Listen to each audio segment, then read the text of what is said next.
This Torah class is brought to you by TorahAnytime.com. Agitavach, Agityar. This year sponsored on behalf of Daily Giving, which is an amazing opportunity to connect every single day of one's life to the mitzvah of tzedakah. Now, during the Asar Simei Tshuva, when we hope we're at least Beinonim, every mitzvah is so valuable. Please go to dailygiving.org and join today. Tzom Gedaliah follows immediately after Rosh Hashanah. How odd! What is the connection between Tzom Gedaliah and Rosh Hashanah? Is it just coincidental that Gedaliah was assassinated the day after Rosh Hashanah? In fact, historically, the Beis Yosef brings an opinion that Gedaliah was actually assassinated on Rosh Hashanah. But we can't fast on Rosh Hashanah, so it's pushed off. There are poskim that say Tzom Gedaliah always has the status of a nidcha.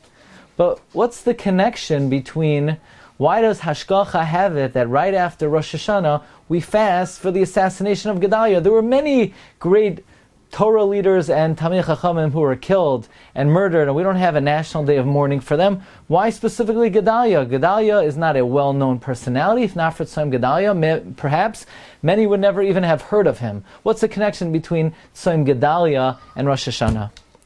Actually, in our humble sefer, The Darkness and the Dawn, we wrote about this subject. Again, not to be confused with the mystery and the majesty on Yom Naram. This is on the sefer on the fast days. And we bring 4 different approaches to understanding the connection between Tzom Gedaliah and Rosh Hashanah. I want to share 2 of them with you. Firstly, the Maharsha Masechta Rosh Hashanah tells us that the tragedy of Tzom Gedaliah was not because it was Gedaliah. The tragedy was when it happened. His assassin, Yishmael, he went to Shul on Rosh Hashanah, and he was davening on Rosh Hashanah, and he was swaying and chuckling, and he probably had thoughts of tshuva. And it's reasonable to assume that Yishmael did not come up with this idea of assassinating Gedaliah the day after Rosh Hashanah. It was probably percolating in his mind throughout Yom Tif, and perhaps during the Tfilos, maybe during the Sana Toikev, he thought, maybe I shouldn't be doing this. But the bottom line is, Yishmael walked out of a Rosh Hashanah, and he did not take advantage of Rosh Hashanah. He went through a Rosh Hashanah, and he emerged a murderer. And that's a very important lesson, says the Maharsha.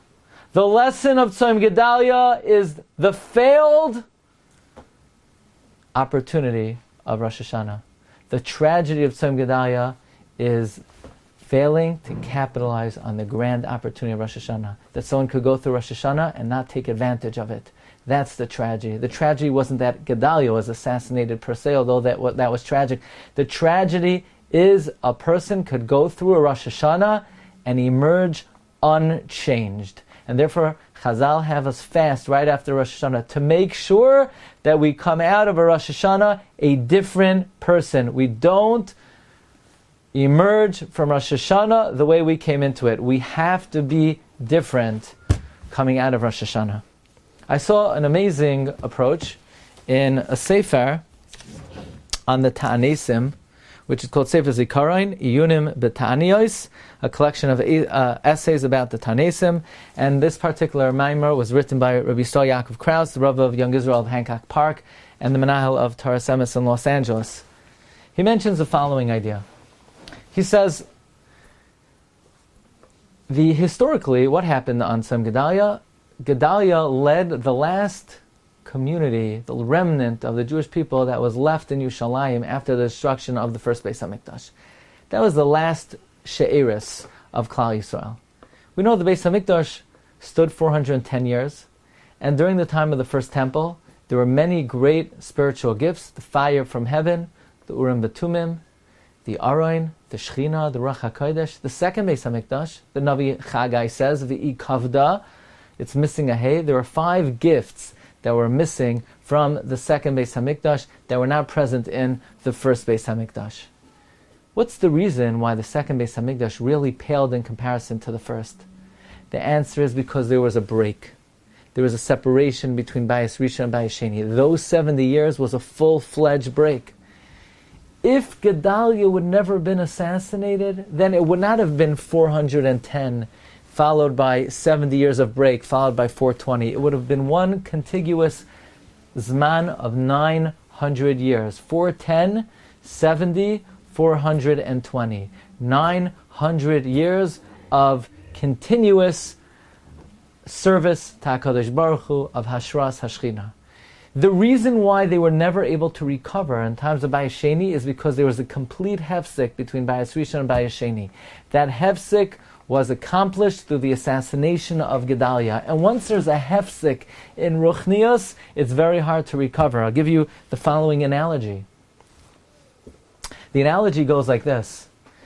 The great Rabbi Akiva, we know he went away to learn for 12 years. He came back, he overheard someone saying to his wife, you know, are you out of your mind? You let your husband leave for 12 years. He left you like an almana. And she said, if he would listen to me, he would go and learn for another 12 years. And sure enough, that's what he did. He didn't even say hello. He went straight back to the yeshiva. And Reb Chaim Shmulevitz asks, why didn't Rabbi Akiva at least come to his wife and say, dear, thank you, I appreciate your Mesiras Nefesh, I'm grateful for what you did for me, how are our children doing, how was that bar mitzvah you made without me, how was PTA without me, how do you manage to drive all those carpools without me? He said nothing to her, he went straight back to the yeshiva. Why? Why didn't he at least say hello? Says Reb Chaim Shmulevitz, because if he would have interrupted and gone to his wife and had that conversation, instead of it being 24 years of uninterrupted learning, it would have been 12 years and 12 years. And 12 years and 12 years do not equal 24 consecutive years. And that's a very important lesson in Ruchnius. We have to be very concerned about this when it comes to our Limud HaTorah.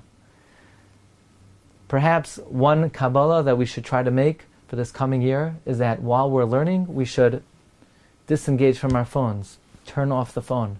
Because if a person's in the middle of learning and every moment is being disturbed by a message, by a email, by a WhatsApp, by a text, then that's not really Limud HaTorah. It's a minute, 2 minutes, 30 seconds. It doesn't add up. It's not really learning. Is that learning? It's like you're a token tribute to the concept of Limud HaTorah that once existed. How much power, how much Kedusha would we add to our learning if we made a Kabbalah that during the Zman of Torah we don't get interrupted by any distraction? But be as it may, when it comes to Ruchnius, it's so important not to have a hefsek, because when you have a hefsek, you can't really recover. And that's what happened by Bayis Sheni. Because Gedaliah was assassinated and there was a hefsek between Bayis Rishon and Bayis Sheni, we were not really able to restore it in times of Bayis Sheni. Therefore, says Rav Krauss, that's what we're worried about after Rosh Hashanah. We just had a great aliyah over Rosh Hashanah. We were tremendously elevated.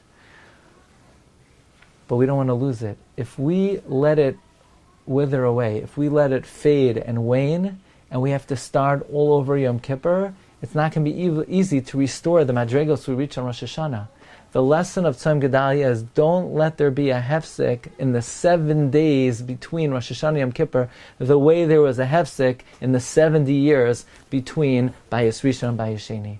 So Tzom Gedaliah is there, as the Maharsha says, to remind us of the tragedy not to capitalize on Rosh Hashanah, and it's there, as Rav Krauss points out, to alert us to the danger of hefsek in Ruchnius. But if we continue the momentum, then we can ensure that Yom Kippur will build on that momentum of Rosh Hashanah. May we be zoicha to that with great siyata d'shmaya. If anybody's listening to the shiur in Ireland, please contact us, rabbidg.com. Wishing everyone a Gemar Chasima Tova, a good gebenched yar, all the best. That's office@rabbidg.com. You've just experienced another Torah class brought to you by TorahAnytime.com.